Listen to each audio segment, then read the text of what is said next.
Buenos días, alumnos. Soy el profesor Julio. Hoy hablaremos sobre el plegamiento de proteínas. Pero antes, vamos a hacer un breve repaso para así entender mejor la clase. ¿Recuerdas lo que es una proteína? Las proteínas son moléculas formadas por aminoácidos que están unidos por un tipo de enlaces conocidos como enlaces peptídicos. Ahora que conoces lo que es una proteína, ¿sabes qué es un aminoácido? Aminoácidos.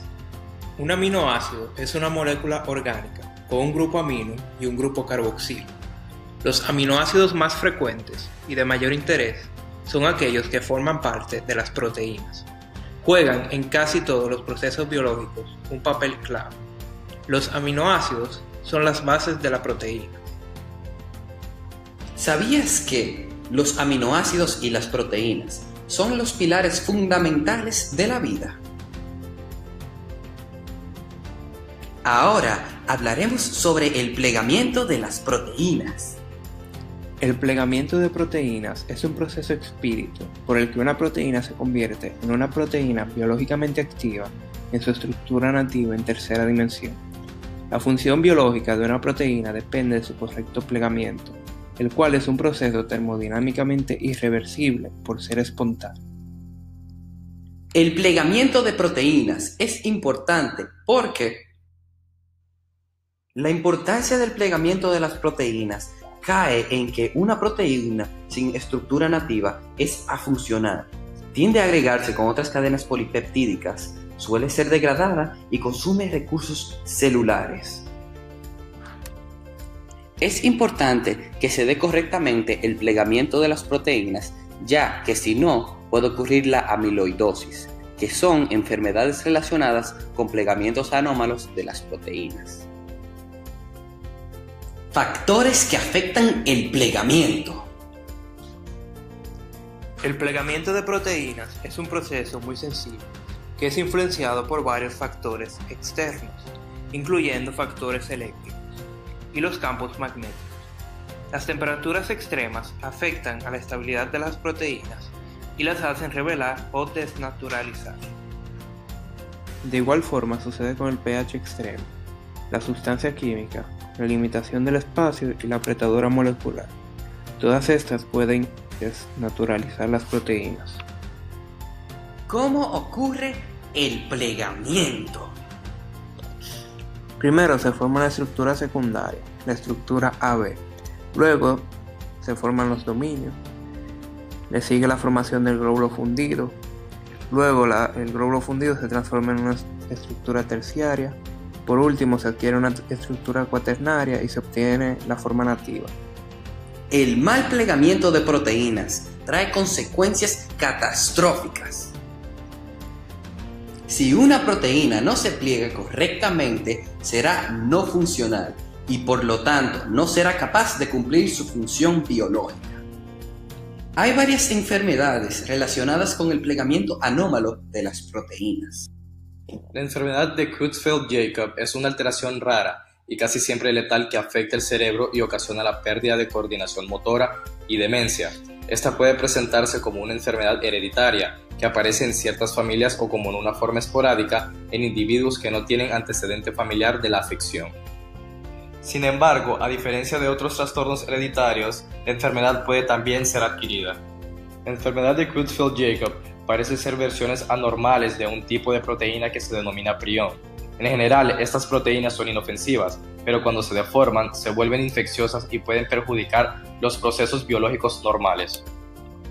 Los priones no son virus ni bacterias, pero infectan y producen enfermedades letales. Los priones son partículas infecciosas cuya estructura molecular actúa sobre las proteínas de nuestro cuerpo, convirtiéndolas en nuevos priones, que a su vez aumentan la infección. Cuando estos se pliegan erróneamente, dan como consecuencia enfermedades terminales. La enfermedad de Creutzfeldt-Jakob puede aparecer de diferentes formas. La espontánea, la enfermedad aparece aun cuando la persona no tiene factores conocidos de riesgo para la enfermedad. Este es el tipo más común.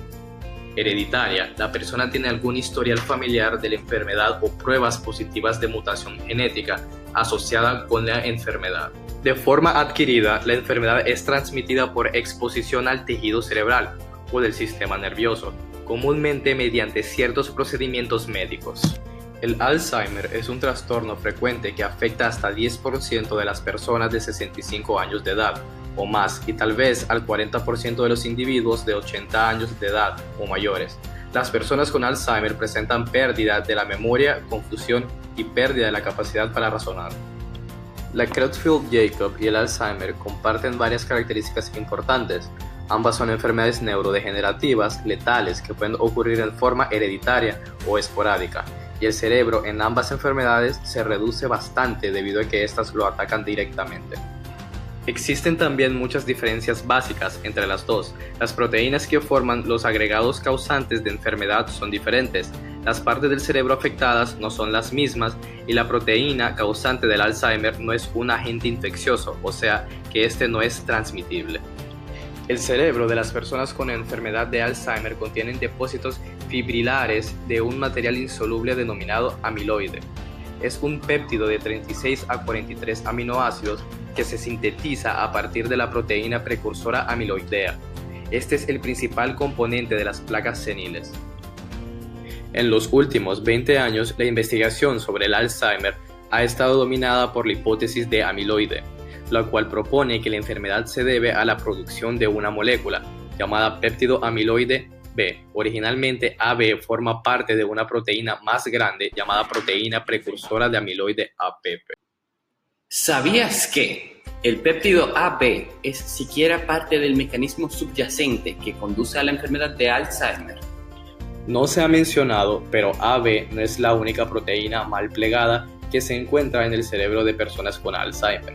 Otra proteína llamada Tau, que funciona como parte del citoesqueleto de la célula nerviosa, se aglomera en paquetes de filamentos celulares enredados llamados marañas neurofibrilares. Está demostrado que estos causan ciertos tipos de demencia, pero casi se les ha ignorado como factor causal en la patogenia del Alzheimer. El CURU es una enfermedad muy rara que es causada por un prión que se encuentra en el tejido cerebral humano contaminado. Hasta principios de la década de 1960, el CURU era bastante frecuente en Papúa Nueva Guinea. Los priones probablemente se transmitían durante un ritual funerario que consistía en comer tejidos de un familiar muerto. El CURU probablemente se originaba tras ingerir tejidos contaminados por priones de una persona afectada por la enfermedad de Creutzfeldt-Jakob, y los síntomas eran muy parecidos a este. Es muy importante que el proceso de plegamiento de proteínas se dé bien. Si se da mal, si una proteína no se plega bien, puede que sea mortal para el cuerpo. Espero que les haya servido de mucha ayuda. Nos vemos otro día con otra clase divertida de biología.